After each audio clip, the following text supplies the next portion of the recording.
ကျွန်တော်ဟာမွေစိမ့်လေးတစ်ကောင်နဲ့မွေဖြူလေးတစ်ကောင်စုစုပေါင်း2ကောင်ကိုမွေးမြူထားခဲ့တာပါညဘက်အိပ်ပျော်သွားတဲ့အခါတိုင်းအေးဆက်ဆက်အရာဝတ္ထု2ခုကကျွန်တော်တကူလုံးကိုရစ်ပတ်ထားသလိုမျိုးအမြဲတမ်းခံစားရလိမ့်ရှိတယ်ဒါအပြင်တယောက်နဲ့တယောက်စကားပြောနေကြတဲ့အတန်တွေကိုလည်းကြားနေရတယ်ဒီနေ့တော့ငါအလှည့်ပဲလို့ပြောတန်ကြားပြီးတာနဲ့ခန္ဓာကိုယ်ထဲမှာစူးခနဲ့ခံစားလိုက်ရတယ်အဲ့ဒီနောက်မှာတော့ကျွန်တော်ဟာအတိစိတ်တွေလွင့်စင်ပြီးအိမ်မက်ကဘာတဲကိုချက်ချင်းကျွံကျသွားတော့တာပါပဲရင်းနှင်းနေတဲ့သူတယောက်ဟာအသက်ကဲကျိုးကိုအသေးအတန်လှမ်းဆွဲတယ်လို့မျိုးကျွန်တော်စူးစမ်းခဲ့ပေမဲ့အိမ်မက်ထဲမှာနောက်ဆုံးစုပ်ကင်မိလိုက်တာကတော့အေးဆက်နေတဲ့ခြေထောက်နှစ်ဖက်ပဲဖြစ်နေတယ်ဒီကောင်လေးကတော့မလိမ္မာလိုက်တာမင်းကတကယ်ကိုလောဘကြီးတာပဲငါတို့နှစ်ယောက်လုံးကိုလိုချင်နေတာလားလွန်ခဲ့တဲ့ရက်ပိုင်းကိုပြန်ကြည့်ရရင်တော့ကျွန်တော်ဟာတခွဲတန်းကနေကျွတ်ဖြူ2ကောင်ကိုယူလာခဲ့တယ်ငွေစိမ့်လေးနဲ့ငွေဖြူလေးရှိတဲ့မှန်ကန်သေးလေးတွေကိုအစာဖြစ်ထည့်ပေးခဲ့တာပါမှန်ကန်ထဲမှာလက်မောင်းလောက်အလုံးရွယ်စားရှိတဲ့ငွေစိမ့်နဲ့ငွေဖြူ2ကောင်ဟာတကိုင်းတွေပေါ်မှာချိတ်တွဲပြီးအပူပေးမီလုံးအောက်မှာပြင်းရည်ပြင်းတွဲနေပူစားလုံးနေကြတယ်သူတို့ကအစာဖြစ်တဲ့ကြွက်တွေကိုဘလို့မှစိတ်မဝင်စားကြဘူးတစ်ချက်ပဲကြည့်ပြီးတော့မျက်လုံးတွေကိုပြန်ပိတ်သွားကြတယ်ထောင်းတနေရမှာတော့အရင်တစ်ခေါက်ကကျွေးထားတဲ့ကြွက်ဖြူတွေရှိနေတော့ပဲဒါပေမဲ့အဲ့ဒီကြွက်တွေဟာအသက်မရှူကြတော့ဘူးတည်နေတဲ့ကြွက်တွေကိုကျွန်တော်စစ်ဆေးကြည့်လိုက်တဲ့အခါသူတို့အားလုံးရဲ့တီးချေအိတ်တွေပေါက်ထွက်နေတာကိုတွေ့လိုက်ရတယ်ဆိုလိုတာကသူတို့ဟာကြောက်လန့်ပြီးတည်သွားကြတာပေါ့အစာပိုင်းမှာတော့ဒီငွေ2ကောင်အစာမစားရေမတောက်ရင်တည်သွားမှာကိုကျွန်တော်စိုးရိမ်ခဲ့တယ်ဒါပေမဲ့အချိန်တော်ကြာမွေးမြူပြီးတဲ့နောက်မှာတော့သူတို့ဟာကျန်းမာနေုံတည်းမကပဲပိုတောင်ကြီးထွားလာတာကိုတွေ့ရတယ်ဒါတောင်မှကျွန်တော်ဟာအပတ်တိုင်းကြွက်ဖြူ2ကောင်ကိုယူလာပေးမြဲပါပဲသူတို့ဘိုက်စာမှာကိုထက်တောင်ပိုပြီးစိုးရိမ်မိတယ်ဒီငွေတွေကကျွန်တော်ပွဲရဖို့အတွက်အလွန်အရေးကြီးတဲ့အရာတွေမဟုတ်လားနာရီကိုကြည့်လိုက်တော့ညနေ6နာရီထိုးတော့မယ်တောက်နောက်ကြတော့မယ်ကျွန်တော်လက်ကိုအမြန်ဆေးပြီးကြောပိုးအိတ်ကိုဆွဲယူလိုက်တယ်ဝီဒွန်ကကျွန်တော်ကိုနောက်ပြောင်နေတယ်ဘာလို့ဒီလောက်အသေးအတန်ဖြစ်နေတာလဲအလှလေးတယောက်နဲ့ချိန်ထားတာရှိလို့လားကျွန်တော်မျက်နှာရဲသွားပြီးပောက်ကရတွေမပြောစမ်းပါနဲ့စီကျဲကသူ့ကွန်ပျူတာပြင်ပေးလို့ကျေးဇူးတင်ခြင်းယုံတင်ပါခဲ့ပါငါမနှောက်ယှက်တော့ပါဘူးဟာမင်းတို့2ယောက်မင်္ဂလာဆောင်ရင်တော့ငါ့ကိုထမင်းကျွေးဖို့မမေ့နဲ့ဦးလေသူနောက်ပြောင်နေတဲ့အချိန်မှာကျွန်တော်ရောသူရောသတိမထားမိလိုက်တဲ့အရာတစ်ခုရှိတယ်အဲ့ဒါကတော့ဖန်ကန်ထဲမှာရှိတဲ့ငွေလေး2ကောင်ဟာမျက်လုံးတွေကိုဖွင့်ပြီးကျွန်တော်ကိုအေးဆက်ဆက်ကြည့်နေခဲ့ကြတာပါပဲည10နာရီမှာအဆောင်ကိုပြန်ရောက်တော့ဝီဒွန်ကအိပ်ပျော်နေပြီးကျွန်တော်လည်းလက်ချေတွေကိုတိတိကျကျဆေးကြောလိုက်တယ်ဖန်ကန်ထဲကငွေတွေကကျွန်တော်ပြန်ရောက်လာတာကိုစူးစူးဆိုက်ဆိုက်ကြည့်နေကြတယ်ကျွန်တော်လှုပ်ရှားသမျှသူတို့ရဲ့အကြည့်တွေကနောက်ကနေပါလာတယ်အဲ့ဒီအေးဆက်ဆက်အကြည့်တွေကြောင့်ကျွန်တော်မတိမတာတုံရင်သွားမိတယ်သွေးတရဝါတွေမို့လို့ဒီလောက်အေးဆက်နေကြတာလားအချိန်တော်ကြာအစာကျွေးပြီးမွေးခဲ့ပေမဲ့သူတို့စီကဘာတန်ရောစင်မှမခံစားရဘူးဒါပေမဲ့အိပ်ရတဲ့လှည့်လိုက်တဲ့အခါမှာတော့ရုတ်တရက်အိမ်မရဖြစ်နေတယ်ညကစီနီယာမမနဲ့ကော်ဖီဆိုင်သွားခဲ့တယ်ကျွန်တော်ကကော်ဖီတိတ်မတောက်တော့တောက်မိတာနဲ့အိမ်မရတော့ဘူးဝေဝါဖြစ်နေတော့မှတယောက်ကကျွန်တော်ကတင်လိုက်ကာကိုဖွင့်လိုက်တယ်လို့ခံစားရတယ်လှုပ်ရှားခြင်းပေမဲ့လှုပ်လို့မရဘူးအဲ့ဒီနောက်မှာတော့ချောကြီးအရာတစ်ခုကဆောင်းထဲကိုတိုးဝင်လာတယ်ဒီလူစီကတခြားမိန်းမတွေရဲ့အနံ့ထွက်နေတဲ့ယွန်စရာကြီးဂျူးငါကိုယ်တိုင်စေးကြောပေးပြီးပါပြီဘာအနံ့မှမရှိတော့ဘူးကျွန်တော်ကောင်းတွေမူးနောက်နေတယ်မတိစိတ်ထဲမှာသူတို့ရဲ့အတွေးတွေကိုထိုးဖောက်ဝင်ရောက်နေမိပေမဲ့မျက်လုံးတွေကိုတော့ဖွင့်လို့မရသေးဘူးငါတို့ကသူ့အပေါ်မှာတိတ်ပြီးနူးညံ့လုံးနေပုံရတယ်ငါတို့ဘယ်သူလဲဆိုတာသူ့ကိုအတိမပေးရသေးဘူးညာဘက်ချမ်းကနေထွက်လာတဲ့အတန်ဟာလည်းဘယ်ဘက်ကအတန်လိုပဲအေးဆက်နေပေမဲ့ပို့ပြီးတော့တီကြီးလေးနဲ့နေတယ်ဒီနေ့တော့ဒီကောင်လေးဓားမောင်ကိုငါတို့တာဝန်ယူရမှာပေါ့တာဝန်ယူရမယ်ဆိုတဲ့စကားလုံးကိုပြောလိုက်တဲ့အခါဘယ်ဘက်ကအတန်မှာရေမောတန်လေးဆွဲနေပြီးအလွန်မင်းပျော်ရွှင်နေတယ်လို့မျိုးပဲကျွန်တော်ဟာမတိစိတ်ကနေစတင်ပြီးကြောက်လန့်လာမိတယ်ဒီအိမ်မက်ဟာဒီယာစုနှစ်အတွင်းမှာကျွန်တော်မဖူးသမျှအချောက်ချားဆုံးအိမ်မက်ပဲဝေးလေးလေးအတန်တွေရမိန်းကလေး2ယောက်ဟာတခုခုအတွက်ညှင်းခုန်နေကြတယ်လို့ပဲအဲ့ဒီနောက်မှာတယောက်ကအလျှော့ပေးလိုက်ပုံရပြီးကျွန်တော်စီမှာနာကျင်မှုကိုအနှဲငယ်ခံစားလိုက်ရတယ်ခန္ဓာကိုယ်ကစွမ်းရည်တွေအဆုပ်ယူခံနေရတဲ့ခံစားချက်ကတကယ်ကြီးအတိုင်းဖြစ်နေတာကြောင့်ဒီအိမ်မက်ဟာပို့ပြီးတော့နားမလည်နိုင်စရာကောင်းလာတယ်ကျွန်တော်ဟာရေထဲမှာနစ်လိုက်ပေါ်လိုက်ဖြစ်နေတဲ့သူလိုပဲအသက်ကိုပြင်းပြင်းရှူဖို့စူးစမ်းနေပေမဲ့အသက်ရှူလို့မရဘူး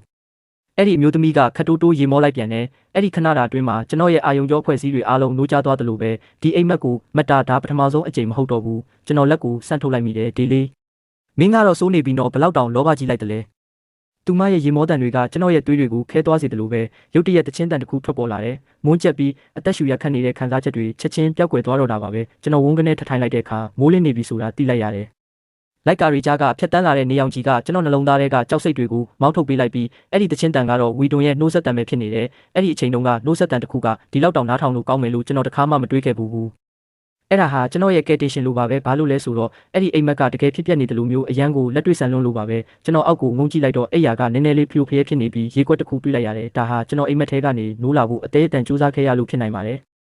်အဲ့ဒီအချိန်မှာဝီဒွန်ကလည်းလိုက်ကာကိုဖွင့်လိုက်ပြီးသူ့မျက်မှန်ကိုပုတ်တက်ရင်ဖန်ကန်ထဲကမွေလေး2ကောင်ကိုတွေ့သွားတယ်သူတို့ကတော့မျက်လုံးတွေပိတ်ပြီးအနားယူနေကြတော့မဲဓားမောင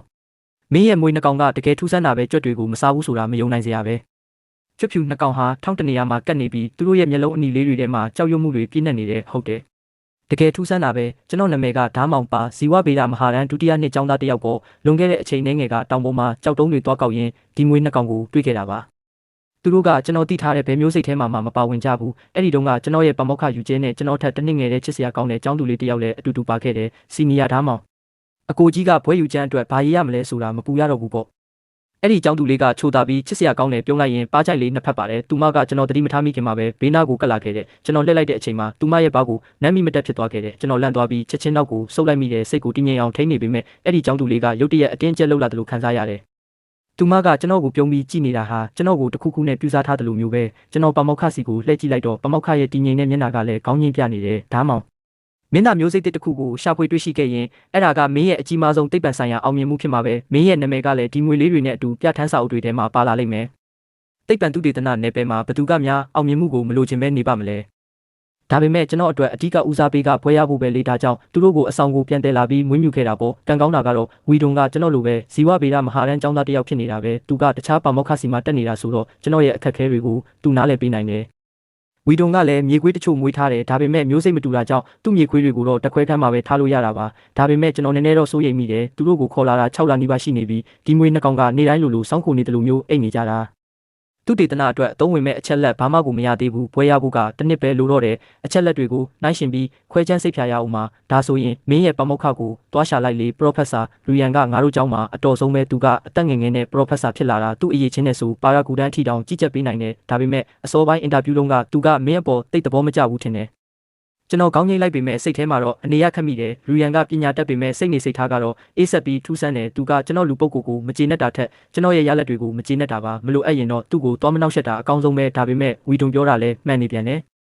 ဒါနဲ့ပဲတခွဲကန်းကိုသွားဖို့ပြင်ဆင်လိုက်တယ်မထွက်ခင်မှန်တဲ့ကြည့်လိုက်တဲ့အခါကျွန်တော်လည်းပင်မှာမထင်မရှားအနီဆက်နှစ်ဆက်ကိုတွေ့လိုက်ရတယ်အဲ့ဒီနေရာကရှက်အင်ဂျီကော်လာနဲ့ကွယ်နေတဲ့နေရာဆိုတော့သတိထားမိဖို့ခက်တယ်တခြားတစ်ဖက်ကိုလှန်ကြည့်လိုက်တော့လဲအနီဆက်နှစ်ဆက်ရှိနေပြန်တယ်အယောင်ကတော့ပိုရင်းတယ်ကျွန်တော်နေတိုင်းတက်ခွဲကမ်းမှာပဲအချိန်ကုန်နေတာဒါကိုလုံးဝသတိမထားမိခဲ့ဘူးဒီနေ့သာအင်ဂျီကော်လာကနည်းနည်းတို့မနေရင်ကျွန်တော်တိမာတော့မဟုတ်ဘူးအနာကလည်းမနာဘူးဘယ်လိုလုပ်ပြီးဒဏ်ရာရသွားမှန်းလဲစဉ်းစားလို့မရဘူးနောက်တစ်စက္ကန့်မှာပဲမင်းညကအိမ်မက်ကိုရုတ်တရက်သတိရသွားတယ်ကျွန်တော်ဖန်ကန်စီကိုအမြန်လှည့်ကြည့်လိုက်မိတယ်ဒီငွေလေးနှစ်ကောင်ဘဲချိန်ကလေးကနိုးနေတာလည်းမသိဘူးသူတို့ကဘာအတမ်းမှမထွက်ပဲကျွန်တော်ကိုတိတ်တိတ်ဆိတ်ဆိတ်ကြည့်နေကြတယ်အိမ်မက်ထဲကလေဘင်းကနာကျင်မှုလေးနဲ့ဆိုရင်မဖြစ်နိုင်တာတွေကိုကျွန်တော်တွေးမိနေပြီးအဲ့ဒီငွေနှစ်ကောင်ကကျွန်တော်ကိုစိုက်ကြည့်နေတယ်ရုတ်တရက်မွေးရဲ့ပါဆက်ထောင်လေးတွေကလူတွေပြုံးတယ်လို့မျိုးကိုယ်တက်သွားတယ်လို့ခံစားလိုက်ရတယ်ဒါပေမဲ့အဲ့ဒီအပြုံးကအင်မတန်အေးဆက်လွန်တယ်အဲ့ဒီအချိန်မှာပဲဖုန်းမိလာတဲ့ကျောင်းသူလေးစီက message ပါစီနီယာပမောက္ခကနံပါတ်1တက်ခွဲခန်းမှာတွေ့ကျင်လို့တဲ့နံပါတ်2တက်ခွဲခန်းကပမောက္ခတယောက်တည်းပဲတုံးတဲ့တီးတက်နေရလေးဘယ်သူမှဝင်ခွင့်မရဘူးဒါပေမဲ့ဖန်ကန်စီကိုပြန်ကြည့်လိုက်တဲ့အခါငွေနှစ်ကောင်ကမျက်လုံးမိတ်ပြီးပြင်းကြီးစွာအိတ်နေကြပြန်ပြီဒါဟာကျွန်တော်ရဲ့စိတ်အာရုံမှားတာပဲဖြစ်မှာပါကိုပါကိုတောင်လောင်ပြုံးမိသွားတယ်သူတို့ကမွေတွေပဲလေခြေလက်မမရှိတာပိတ်ထားတဲ့ဖန်ကန်တွေကနေဘယ်လိုထွက်လာနိုင်မှာလဲဝီဒွန်လည်းပြင်ဆင်ပြီးသွားပြီးသူလည်းတက်ခွဲခန်းကသူ့မြေခွေးတွေကိုတွားကြည့်ဖို့လုပ်နေတယ်ကျောင်းရဲ့အနောက်ဘက်အစုံဆုံးမှာရှိတဲ့စမ်းသက်ဆောင်ကအတော်လေးဝေးတယ်ဝီဒွန်ရဲ့တက်ခွဲခန်းကအဝင်ဝရဲ့ဘဲဘက်ချမ်းမှာပဲရှိတာလောင်အိမ်ထဲကမြေခွေးနှစ်ကောင်ကဝီဒွန်ကိုမြင်တာနဲ့အိတ်နေရာကနေချက်ချင်းထကြော်လာကြတယ်ဝီဒွန်ကခွေးစာပန်းကန်အကြီးကြီးကိုယူပြီးလောင်အိမ်ထဲကပကံလေးထဲထည့်ပေးလိုက်တယ်အဝါရောင်နဲ့အဖြူရောင်မြေခွေးလေးတွေကအစာမစားပဲဝီဒွန်ရဲ့လက်ဖမိုးကိုဝိုင်းလျက်နေကြတဲ့သူတို့ရဲ့ရှာနီနီလေးတွေနဲ့ချွဲနေတာကတကယ်ကိုအချစ်တော်လေးတွေတိုင်းပဲဝီဒွန်မင်းမြေခွေးတွေကိုခွေးလေးတွေလိုဖြစ်အောင်ဘလို့လှုပ်လိုက်တာလဲအားကြလိုက်တာကွာငတ်မွေတွေကတော့နေတိုင်းဘာတုံ့ပြန်မှုမှမရှိဘူးကျွန်တော်နောက်ပြောင်ပြောဆိုလိုက်ပေမဲ့စိတ်ထဲမှာတော့တကယ်အားကြမိတာပါသူတို့ကကျွန်တော်ရဲ့သူတေသနာပစ္စည်းတွေဆိုပေမဲ့နောက်ကျရင်လည်းအမြဲတမ်းစောင့်ရှောက်သွားမယ်လို့ဆုံးဖြတ်ထားတယ်အဲ့ဒီအချိန်မှာမြေခွေးနှစ်ကောင်ကကျွန်တော်ကိုနားလဲတယ်လို့မျိုးမောကြည့်လာတယ်သူတို့ရဲ့မျက်လုံးထဲမှာဝီဒွန်ကိုကြည့်တယ်လို့မျိုးနှွေးထွေးမှုတွေမရှိဘူးအေးဆက်ပြီးတော့ကျွန်တော်ကိုအထင်မြင်သေးနေတယ်လို့မျိုးတောင်ခံစားရတယ်စီနီယာဒီမှာဘာလုပ်နေတာလဲပမောက္ခကစောင့်နေတယ်လေဆူရှာရှာအတန်လေးတစ်ခုထွက်ပေါ်လာတယ်ကျွန်တော်လက်ကြည့်လိုက်တော့ကျောင်းသူလေးကစာအုပ်ကိုပွေ့ပိုက်ပြီးတကားဝမှာရက်နေတယ်ဒီနေ့လဲသူမကအဖြူရောင်ကောင်းဝင်တိုလေးကိုဝတ်ထားပြီးချစ်စရာကောင်းနေပြန်တယ်သူမရဲ့မျက်နှာမှာတောက်ပတဲ့အပြုံးလေးရှိနေပေမဲ့မျက်လုံးထဲမှာတော့ပျော်ရွှင်ရိပ်သိမ့်မတွေ့ရဘူးကျွန်တော်ဝီဒွန်ကိုနှုတ်ဆက်ပြီးထွက်လာခဲ့တယ်စင်ကြံလမ်းမှာကျောင်းသူလေးနဲ့ကျွန်တော်တယောက်နောက်တယောက်ရှောက်လာခဲ့ကြတယ်သူမကခေါင်းငုံပြီးဘာတွေတွေးနေမှန်းမသိဘူးတကယ်တော့ကျွန်တော်လည်းဒီကျောင်းသူလေးအကြောင်းသိမသိပါဘူးဆရာတယောက်တည်းအောက်မှာတက်နေကြတာပဲရှိတာပါဒါပေမဲ့ဒီကျောင်းသူလေးကကျွန်တော်ထက်အများကြီးပိုတော်တာဗျအသက်ငယ်ငယ်လေးနဲ့သူတေသနာစာတမ်းတွေအများကြီးထုတ်ပြန်ပြီးနေပြီးဒီရလက်တွေကဘွဲရဖို့လုံလောက်နေပါပြီပမောက္ခယူရန်ကလည်းသူ့ကိုအရန်အသားပေးတယ်ပုံမှန်ဆိုရင်သူကပမောက္ခနဲ့ပို့ပြီးအဆက်အသွယ်ရှိတယ်အခုလဲသူတို့နှစ်ယောက်မျိုးစိတ်တစ်သူတေသနာတစ်ခုကိုအတူတူလုပ်နေကြတယ်ထင်တယ်အဲ့ဒီအချိန်မှာပဲကျောင်းသူလေးကရုတ်တရက်ရက်လိုက်တယ်ကျွန်တော်လည်းမမျှော်လင့်ထားတော့သူ့ကြောပြင်ကိုဝင်တိုက်မိသွားတာပေါ့ဘာဖြစ်လို့လဲစီနီယာသူကကျွန်တော်ထက်ခေါင်းတစ်လုံးစာလောက်ပို့ပို့တယ်ကျွန်တော်ငုံကြည့်လိုက်တော့သူကကျွန်တော်ကိုတိတ်တိတ်ဆိတ်ဆိတ်စိုက်ကြည့်နေတာကိုတွေ့လိုက်ရတယ်သူ့ရဲ့အကြည့်တွေကတမျိုးပဲဝမ်းနဲ့နေတယ်လို့နားမလည်နိုင်တယ်လို့နဲ့ဒါပေမဲ့မျက်တောင်တစ်ခတ်အတွင်းမှာပဲသူကအရင်လိုတက်ကြွတဲ့ပုံစံလေးပြန်ဖြစ်သွားပြန်တယ်ငါရဲ့စိတ်အာရုံတွေထပ်မားနေတာလားဒီနေ့ငါဘာဖြစ်နေတာလဲမြင်သမျှအရာအလုံးကဘာလို့ဝေဝါးဖြစ်နေရတာလဲညကကော်ဖီတောက်ပြီးအိတ်မပြောတာရဲ့အိတ်မဆိုးတွေမက်တာရဲ့ကြောင့်စိတ်တွေလွင့်နေတာဖြစ်မှာပါဒီနေ့ညတော့စောစောအိတ်မဖြစ်မယ်စီနီယာကလိမ္မာတဲ့ခွေးလေးတွေကိုသဘောကျတာလားဟင်းကျွန်တော်ကြောင်သွားတယ်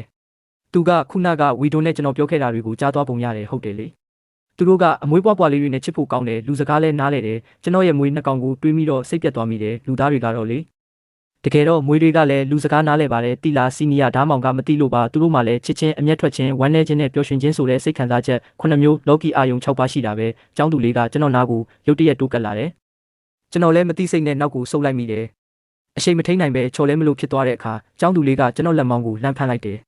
သူမကဆွဲလေးနှချောင်းပေါ်အောင်ချိုချိုတာတာပြုံးပြလိုက်ပြီးစီနီယာဓားမောင်တတိထားဦးလေကျွန်တော်မျက်နှာတစ်ခုလုံးနီးရဲသွားပြီးလက်ကိုအမြန်ယုံဖယ်လိုက်တယ်ကျေးဇူးတင်ပါတယ်မင်းတို့ဘာတွေပြောနေကြတာလဲပမောက္ခရဲ့အတန်ကနောက်ကနေထွက်လာတယ်အေးဆက်ပြီးတော့မကြည်မနှက်ဖြစ်နေတဲ့လေတံမျိုးအဲ့ဒီအချိန်မှာပဲနံပါတ်1တခွဲကန်တကားပွင့်လာပြီးပမောက္ခကတကားဝမှာရက်နေတယ်သူ့ရဲ့အကြည့်တွေကကျွန်တော်တကူလုံးကိုအေးဆက်ဆက်နဲ့ဝေးကြည့်လိုက်တယ်ဘာကြောင့်မှမသိပေမဲ့သူ့ကိုကျွန်တော်ကြောက်မိတယ်အထူးသဖြင့်သူ့ရဲ့မျက်လုံးတွေကမွေးတကောင်လိုပဲအရန်ကိုအေးဆက်လွန်းနေလို့ပါကျမစီနီယာရဲ့အယူဆမှားတွေကိုပြင်ပေးနေတာပါပမောက္ခကကျွန်တော်ကိုကြည့်လိုက်ပြီးပင်ပင်ပြောတာမှန်တယ်ပမောက္ခကျွန်တော်အဲ့ဒီလိုဆိုလိုတာမဟုတ်ပါဘူးကျွန်တော်မွေးနှစ်ကောင်ကနည်းနည်းထူးဆန်းနေတယ်လို့ထင်လို့ပါကျွန်တော်ဘယ်လိုဆက်ပြောရမလဲမသိတော့ဘူးဒီမွေတွေကညဘက်ဆိုမိန်းကလေးတွေဖြစ်ပြောင်းပြီးကျွန်တော်အိမ်မက်ထဲလာနေကြတယ်လို့ပြောရင်ဘယ်သူမှယုံမှာမဟုတ်ဘူးဘာတွေကထူးဆန်းနေလို့လဲပမောက္ခကကျွန်တော်ကိုစိုက်ကြည့်တယ်အဲ့ဒီအကြည့်ကကျွန်တော်ရဲ့အတွင်းစိတ်ထဲအထိထိုးဖောက်မြင်နေရတယ်လို့မျိုးပဲကျွန်တော်ရှက်လဲရှက်စဝေးစဝါလဲဖြစ်မိတယ်ကိုယ့်ရဲ့လျှို့ဝှက်ချက်တွေကိုအတိခံလိုက်ရတယ်လို့ခံစားချက်မျိုးပေါ့ပြီးတော့ကျွန်တော်ရဲ့အိမ်မက်တွေကလည်းတမျိုးဖြစ်နေတော့အနေရခက်တာပေါ့ဒါမှမဟုတ်စီနီယာကတခြားထူးထူးခြားခြားတစ်ခုခုကိုတွေ့ထားတာလားဘင်းဘင်းရဲ့အသက်ရှူတန်ကကျွန်တော်ရဲ့နေရွက်နာအထိရောက်လာတယ်ရကြီးကြီးဖြစ်ပေမဲ့ဖယ်လိုက်ဖို့လဲအားနာနေမိတယ်ကျွန်တော်ဟာပမောက္ခရဲ့ဆူရှားတဲ့အကြည့်တွေနဲ့ဘင်းဘင်းရဲ့အပြုံးတွေကြားမှာပိတ်မိနေတယ်လို့မျိုးပါပဲဒါမှမဟုတ်သူတေသနာလုပ်တဲ့အခါအခက်ခဲတွေရှိတာကတော့တဘာဝပါပဲဘင်းဘင်းပြောတာမှန်တဲ့မွေတွေမှာလည်းခံစားချက်ရှိတယ်မင်းအနေနဲ့သူတို့ကိုဖြည်းဖြည်းချင်းလေ့လာသွားဖို့ပဲလိုတယ်ဒီလုပ်ငန်းစဉ်ကအရန်ကိုစိတ်ဝင်စားဖို့ကောင်းပါပါငါနဲ့ဘင်းဘင်းကမင်းဘေးမှာရှိနေမှာပါပမောက္ခကကျွန်တော်ပခုံးကိုပုတ်ပြီးအားပေးတယ်ကျွန်တော်နည်းနည်းတော့ရှက်သွားမိတယ်နေပယ်မှာအတော်ဆုံးပမောက္ခနဲ့အရေးချင်းရှိတဲ့ကျောင်းသူလေးကကျွန်တော်ကိုကူညီနေတာပဲသူတို့ကိုစိတ်မပြတ်စေရဘူးအင်တာဗျူးလုံးကပမောက္ခကကျွန်တော်ကိုလက်ခံခဲ့တာကိုသတိရမိတယ်ဒါမှငါမင်းကိုအရန်သဘောကျတယ်မင်းကအတော်ဆုံးရွေးချယ်မှုပဲစကားပြောပြီးတဲ့နောက်ပမောက္ခကသူ့ကိုတစ်ခုလောက်ကူညီပေးဖို့ပြောတယ်အဲ့ဒါကတော့သူ့တေသနာနမူနာပစ္စည်းတွေကိုရွှေ့ပေးဖို့ပါပဲပုံမှန်ဆိုရင်ဒီပစ္စည်းတွေကိုစမ်းသပ်ဆောင်မှာပဲထားတာဒါပေမဲ့ပမောက္ခရဲ့တက်ခွဲကန်းမှာတော့တီးတန့်မွေးမြူရေးဧရိယာရှိတယ်ဒါဟာကျွန်တော်နံပါတ်1တက်ခွဲကန်းထဲကိုပထမဆုံးအကြိမ်ဝင်ဖူးတာပဲအခန်းကအရန်ကျယ်ပြီးကဏ္ဍတွေအများကြီးခွဲထားတယ်အထဲဆုံးမှာတော့ကျမ်းပြင်ကနေမျက်နှာကျက်အထိမှန်ကန်တွေအစီအီရှိနေပြီးအဲ့ဒီထဲမှာမွေမျိုးစုံကိုမွေးထားတယ်တသက်ရရရှိလာတယ်လို့ဘာအနက်အသက်မှလည်းမရှိဘူးတကယ်တော့ကျွန်တော်ဘာမှရွှေ့ပေးစရာမလိုပါဘူးဒါပေမဲ့ပမောက္ခခိုင်းတာဆိုတော့လေခိုင်းတဲ့အတိုင်းလုပ်ရတာပေါ့ဗင်းဗင်းကတော့ဘာမှမလုပ်ပဲဒီတိုင်းရက်ကြည့်နေတယ်ဒီလိုကလေးတွေကအိမ်မှာအလိုလိုက်ခံထားရတော့ဘာမှမလုပ်တတ်ကြဘူးထင်တယ်ကျွန်တော်သူ့ကိုဝိုင်းလုပ်ဖို့ပြောမလို့ကြံရွယ်နေတော့မှပဲကျွန်တော်လက်ထဲကအဖုံးကရုတ်တရက်ကျမ်းပြင်ပေါ်ကျသွားတယ်ကျွန်တော်ဘာမှမလုပ်ရသေးခင်မှာပဲမှန်ကန်တဲ့ကမွေကထွက်လာပြီးကျွန်တော်ကိုလှမ်းကိုက်လိုက်တယ်ကျွန်တော်ဖယ်လိုက်တဲ့အချိန်မှာလက်မနဲ့လက်ညှိုးကြားကအကိုက်ခံလိုက်ရပြီးအနာဘော်ကအမတ်သားတွေရဒါဟာအစိတ်ရှိတဲ့မွေပဲတကူလုံးအေးဆက်သွားပြီးခေါင်းတွေမူးလာတယ်ကန်ကောင်းတာကတခွဲကန်းမှာအစိတ်ဖြည့်စေးအစင်သင်းရှိနေတာပါပဲအဲ့ဒီနောက်ကျွန်တော်ကိုခွဲစိတ်စပွဲပေါ်တင်လိုက်ကြတယ်ဘင်းဘင်းကဆေးထိုးအပ်ကိုယူလိုက်တယ်အေးဆက်နေတဲ့ဆေးထိုးအပ်ကကျွန်တော်လက်မောင်းထဲကိုထိုးဝင်လာပြီးအစိတ်ဖြည့်စေးတွေစီးဝင်လာတယ်နာကျင်လွန်းလို့ကျွန်တော်မချိမဆန့်ညှိသွားမိတော့တာစီနီယာဓားမောင်လိမ္မာဆန်းပါမကြခင်တက်တာသွားမှာပါဒါပေမဲ့မွေအစိတ်ရဲ့ဘေးထွက်ဆူကျိုးလေးတွေတော့နည်းနည်းရှိလိမ့်မယ်သူမရဲ့ရေမောတန်တွေကကျွန်တော်နားထဲမှာဝေဝေဝါးဝါးပဲတင်ထက်နေတယ်အမြင်အာယုံတွေကတဖြည်းဖြည်းမှုံဝါလာပြီးမျက်ခွန်တွေကအရန်လေးလန်လာတယ်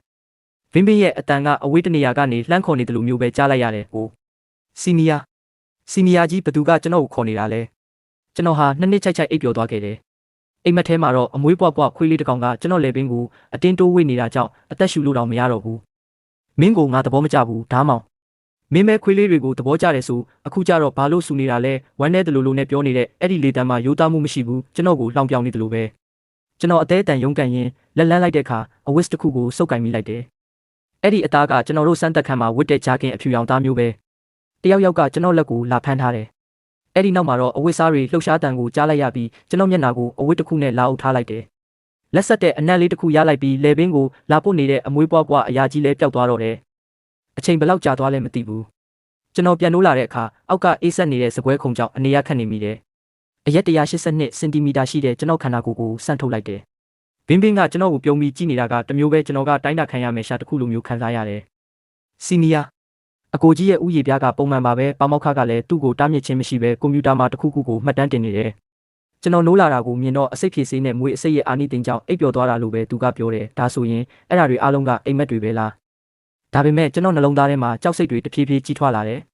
ပါမောက္ခနဲ့ဘင်းဘင်းမှာတခုခုပြဿနာရှိနေတယ်ဒါပေမဲ့ကျွန်တော်မှတက်သေးမရှိဘူးကျွန်တော်တခွဲခန်းထဲကနေထွက်ပြေးလာခဲ့တယ်နောက်ကနေဘင်းဘင်းကအတက်တရောနဲ့အနားယူဖို့လှမ်းပြောနေတော့မယ်အဆောင်ပြန်ရောက်လို့အဝိစားတွေချွတ်ကြည့်လိုက်တော့ခန္ဓာကိုယ်မှာဘာတန်ရာမှမရှိတာကိုတွေ့ရတယ်ဒါပေမဲ့အရင်ကမေးမိန်နေတဲ့ဘဲဘက်ကအနီးဆက်နှစ်ဆက်ကတော့အခုတောက်ပတဲ့အနီရောင်ဖြစ်နေပြီမဖြစ်နိုင်တဲ့အတွေးတွေကခေါင်းထဲမှာပေါ်လာတယ်ဝေဝေဝါးဝါပုံရိပ်တွေကလည်းစူးစီးလာတယ်လို့ပဲတခုခုကိုသတိပြုမိခံနေမှာပဲအခန်းတကားကဝုန်းကနေပွင့်လာတယ်ဝီဒုံပါသူ့မျက်နှာကနှီးမြန်းနေပြီးပြပြတလဲဖြစ်နေတယ်သူကတညလုံးအပြင်ထွက်မသွားဘူးကျွန်တော်ဘလောက်ပဲမေးမေးသူကဘာမှပြန်မပြောဘူးသူ့စိတ်ထဲမှာတခုခုရှိနေပုံရတယ်ကျွန်တော်လည်းကွန်ပျူတာမှာပါမောက္ခလူလူရန်နဲ့ဘင်းဘင်းတို့အကြောင်းကိုရှာကြည့်မိတယ်ဒါပေမဲ့တနေ့ခင်းလုံးရှာတာတော့အသုံးဝင်မဲ့အချက်လက်တစ်ခုမှမတွေ့ဘူးတွေ့သမျှအချက်လက်တွေကလည်းချီကျူးခန့်တွေကြီးပဲကျွန်တော်ပါမောက္ခကတကယ်ကိုပြည့်စုံလို့နေတယ်ကျွန်တော်ထိုင်နေတော့နောက်ကျောကနေအေးဆက်ဆက်အကြည့်နှစ်ခုကိုခန်းစားလိုက်ရတယ်ကွန်ပျူတာဖွင့်လိုက်တဲ့ကဖန်ကန်ထဲကမွေးနှကောင်ကကျွန်တော်ကိုစိုက်ကြည့်နေကြတာအဲ့ဒီအကြည့်ကတားကောင်ကိုကြည့်နေတယ်လို့မျိုးပဲကျွန်တော်မှကြိုတင်နမိတ်တစ်ခုရနေတယ်သူတို့သာဒီထက်ပိုကြည့်ရင်ကျွန်တော်ကိုတလုတ်ထဲနဲ့မျိုးချပစ်ကြမှာအသေးချပဲဒါကကြောက်စိတ်ကြောင့်ဖြစ်တာလားတခြားတစ်ခုခုလားတော့မသိဘူးကျွန်တော်သိတာကတော့ဘွဲယူချမ်းကိုအမြန်ဆုံးအပြီးတက်ရမယ်ဆိုတာပဲဝီဒုံကတော့အိတ်နေတော့မဲ့ကျွန်တော်လဲကော်ဖီဆိုင်ကိုထွက်လာခဲ့တယ်အဲ့ဒီမှာစီနီယာမမနဲ့ဆုံတယ်ကျွန်တော်မျက်နှာမကောင်းတာမြင်တော့သူကစိုးရိမ်တကြီးမေးတယ်ကျွန်တော်လည်းဘွဲယူချမ်းရေးနေရလို့ပင်ပန်းနေတဲ့အကြောင်းပဲအကြောင်းပြလိုက်ရတာပေါ့တကယ်လို့အမှန်တိုင်းပြောပြရင်အားလုံးကကျွန်တော်ကိုယူနေပြီလို့ထင်ကြမှာလေစီနီယာမမကတကယ်ကိုစိတ်သဘောထားကောင်းပါတယ်သူကကျွန်တော်ကိုတိတ်မပင်ပန်းစေနဲ့ကျမ်းမာရေးကအရေးကြီးတယ်လို့ပြောတယ်မနှက်ဖြန်ကြရင်မွေတွေကိုတခွဲကန်းယူလာခဲ့ဖို့နဲ့သူကူညီစစ်ဆေးပေးမယ်လို့လည်းပြောခဲ့တယ်စီနီယာမမရဲ့အလုပ်တွေကိုမနှောက်ယှက်တယ်လို့ဖြစ်မှာစိုးလို့ပါရပါတယ်မမကခေါင်းစဉ်လဲရွေးပြီးအချက်လက်တွေလည်းအကုန်ခွဲချမ်းစိတ်ဖြာပြီးသားပါစီနီယာမမရဲ့ရိုးသားဖြူစင်တဲ့အမူအရာနဲ့ကျင်နာယူရမှုတွေကကျွန်တော်ရဲ့အပြစ်ရှိတယ်လို့ခံစားနေရတဲ့စိတ်တွေကိုအရေးပြောကျသွားစေတယ်သူမဟာတကယ်ကိုကျွန်တော်အတွက်တော့စံပြရေးစားလောင်းလေးပါပဲဒါပေမဲ့တကယ်အစ်စ်အမှန်လို့ဖြစ်နေတဲ့အိမ်မက်ဆိုးတွေကိုပြန်တွေးမိတဲ့အခါမှာတော့တကိုယ်လုံးအေးဆက်တုံရင်သွားရပြန်တယ်စီနီယာမမကလက်ကိုမြောက်ပြီးကျွန်တော်နဖူးကိုလာဆန်းတယ်မင်းမျက်နှာကဘာလို့ထပ်ပြီးမကောင်းရပြန်တာလဲတော်သေးတာပေါ့ဖျားတော့မဖျားပါဘူးမင်းရဲ့ပါမောက္ခကလည်းတကယ်ပါပဲမင်းကိုမျိုးစိတ်တစ်ခုကိုအတီးပြုတ်ခိုင်းနေဆိုတာဟုတ်လို့လားကျွန်တော်စကားပြောဖို့ပြင်နေတော့မှပဲဘိုင်ချင်းပင်းကလင်ပန်းလေးကင်ပြီးအနားကိုရှောက်လာတယ်စီနီယာဓာမောင်ကျမဒီမှာထိုင်လို့ရမလားသူမရဲ့ရုတ်တရက်ရင်ကျေးပြနေမှုကြောင့်ညှင်းဖို့ခတ်သွားတယ်လို့စီနီယာမမကလည်းသူမအပေါ်အထင်ကြီးနေပုံရတယ်ဘာပဲပြောသူကချစ်ဖို့ကောင်းတဲ့ထူးချွန်ចောင်းသူလေးတစ်ယောက်မဟုတ်လားဘသူကမှသူ့ကိုရန်သူလိုသဘောထားမှာမဟုတ်ဘူးကျွန်တော်သူမကိုမထိုင်စေချင်ပေမဲ့တားဖို့အကြောင်းပြချက်မရှိဘူးကံကောင်းတာကထိုင်ပြီးတဲ့နောက်သူကကျွန်တော်ကိုစကားသိမ့်မပြောပါဘူးစီနီယာမမနဲ့ပဲပျော်ပျော်ရွှင်ရွှင်စကားပြောနေတယ်ဘင်းမင်းကဘာလို့ဒီလောက်နည်းနည်းလေးပဲစားတာလဲဟင်းသီးဟင်းရွက်နဲ့စွပ်ပြုတ်ပဲရှိတယ်ထမင်းတောင်မပါဘူးလားဒီအတော်အတွင်းမှာသူကတလုံးမှတော့မစားဘူးလင်မန်းကိုအကြောင်းပြချက်တစ်ခုအနေနဲ့ပဲတုံးပြီးလာထိုင်တာနဲ့တူနေတယ်အရသာရှိတဲ့အစာကိုဒီတိုင်းကြီးချပြထားလို့မရဘူးလေဘိုင်ချင်းပင်းကကျွန်တော်ကိုလှောင်တယ်လို့အကြည့်နဲ့ကြည့်လိုက်တယ်စီနီယာမမကတော့သူမကညစာအကြောင်းပြောနေတာလို့ထင်ပြီးဘာမှအရေးမစိုက်ပေမဲ့ကျွန်တော်ကတော့တခုခုကိုဆိုလိုနေမှန်းခံစားမိတယ်ကျွန်တော်ဘိုက်ပြစ်ပြီးလို့အကြောင်းပြပြီးချက်ချင်းထွက်လာခဲ့ပေမဲ့ဘိုင်ချင်းပင်းကလှမ်းထားတယ်စီနီယာပါမောက္ခကခီးထွက်သွားတယ်အခုကျမတို့နှစ်ယောက်ပဲကျန်တော့တာတခုခုလိုအပ်ရင်အချိန်မရွေးလာရှာလို့ရတယ်နော်ဒါပေမဲ့ကျွန်တော်ဘယ်လိုလုပ်ပြီးသူမစီသွားရဲမှာလဲသူမရဲ့ချိုတာတဲ့ရုပ်ရည်အောက်မှာကြောက်စရာကောင်းတဲ့အရာတစ်ခုခုပုံကွယ်နေတယ်လို့အမြဲခံစားနေရတယ်အဆောင်မှာရှိတဲ့မွေဖြူလေးကလည်းဒီရက်ပိုင်းမှာအရန်အားနေနေတယ်လို့ပဲအပူပေးမီလုံးအောက်မှာပဲအမြဲအိပ်ပျော်နေတာအစကတော့တေသွားပြီးတောင်ထင်မိတယ်ဖန်သားပြင်ကိုလက်နဲ့ပုတ်လိုက်တော့မှမျက်လုံးကိုမဝင့်မရဲဖွင့်ကြည့်ပြီးပြန်ပိတ်သွားတယ်မွေစိမ့်ကတော့အရင်ထက်ပိုပြီးလှုပ်ရှားလာတယ်ဒီရက်ပိုင်းကျွန်တော်လည်းအိပ်လို့မကောင်းဘူးညဘက်ဆိုအသက်ရှူချက်စေတဲ့အရာတစ်ခုခုကိုအမြဲအိမ်မက်မက်နေပေမဲ့နိုးလာရင်တော့အကုန်မေ့သွားရောခေါင်းတွေလည်းအရန်ကိုနောက်ကြည့်နေပြီးလေပင်ကဒဏ်ရာကလည်းမပြောက်သေးဘူးအရင်ကအကြိုက်ခံရတဲ့အစိတ်တွေမကုန်သေးတာလားကျွန်တော်တခွဲကန်းကိုမသွားတာရက်အတော်ကြာသွားပြီဖုန်းဖွင့်ကြည့်တော့စီကျဲစီကမက်ဆေ့ချတွေ့တယ်မွေတွေကိုတခွဲကန်းယူလာဖို့နဲ့သူမကူညီမယ်ဆိုတဲ့အကြောင်းပေါ့ဟုတ်သားပဲဒါကိုကျွန်တော်ဘယ်လိုမေ့နေတာလဲဒါပေမဲ့မွေဖြူလေးကကျွန်တော်ရဲ့ရည်ရွယ်ချက်ကိုသိနေတယ်လို့ပဲသူ့ရဲ့အကြည့်တွေကရန်လိုနေတယ်လို့မျိုးခံစားရတယ်တခွဲကန်းရောက်တော့မှကျွန်တော်အုံနောက်ကနည်းနည်းကြည်လင်လာတယ်စီကျဲကကျွန်တော်ကိုမေးမြန်းတော့နေမကောင်းလို့အိပ်ရထဲမှာပဲအချိန်ကုန်နေတဲ့အကြောင်းပြလိုက်ရတယ်ဒီရက်ပိုင်းကိုပြန်စဉ်းစားကြည့်ရင်တနေ့ကို10နာရီထက်မနည်းအိပ်ခဲ့တာတော့နိုးလာရင်ဇဝေဇဝါဖြစ်နေတော့မယ်ဝီဒုံကလည်းမိသားစုကိစ္စနဲ့ခီးထွက်သွားတော့အဆောင်မှာကျွန်တော်တယောက်တည်းကြံခဲ့တာစီကျဲကကျွန်တော်ထက်အတွေ့အကြုံပိုရှိတယ်သူမကမွေးနှကောင်ကိုယူပြီးစမ်းသပ်မှုတွေလုပ်တယ်စမ်းသပ်ခုံပေါ်မှာမွေဖြူလေးကအတင်းယုံကန်နေတာကြောင့်စီကျဲကသူ့ကိုအတင်းချုပ်ထားလိုက်တယ်မွေဖြူလေးကတကိုယ်လုံးကိုယူသွတ်စွာလူးလွတ်နေပြီးကျွန်တော်ကိုစိုက်ကြည့်နေတဲ့သူ့မျက်လုံးတွေကကြောက်စရာကြီးပြားမွေစိမ်းကိုလည်းစီကျဲကအတင်းဆွဲဆန့်လိုက်တယ်စီကျဲရဲ့လှုပ်ရှားမှုတွေကမြန်ဆန်ပြီးတည်ငြိမ်လွန်းတယ်စိတ်မပူပါနဲ့သူတို့ကမွေတွေပဲငါတို့ကသူတို့ကိုကြမ်းကြမ်းတမ်းတမ်းလုပ်တယ်လို့သူတို့မတွေးနိုင်ပါဘူးကျွန်တော်မွေတွေကိုတနာနေတယ်လို့သူမကထင်ပြီးအပိရှာတယ်ဘာပဲဖြစ်ဖြစ်ကျွန်တော်ဘွဲယူချမ်းအတွက်ခုခံကာကွယ်ဖို့လုပ်ရအောင်မှာမဟုတ်လားမွေတွေကိုတခွဲကမ်းမှာပဲထားခဲ့လိုက်တယ် ထူးဆန်းတာကအဲ့ဒီညမှာအသက်ရှူကျက်တဲ့အိမ်မက်ဆိုးတွေလုံးဝမမတ်တော့ဘူးစိတ်လဲကြည်လင်လာတယ်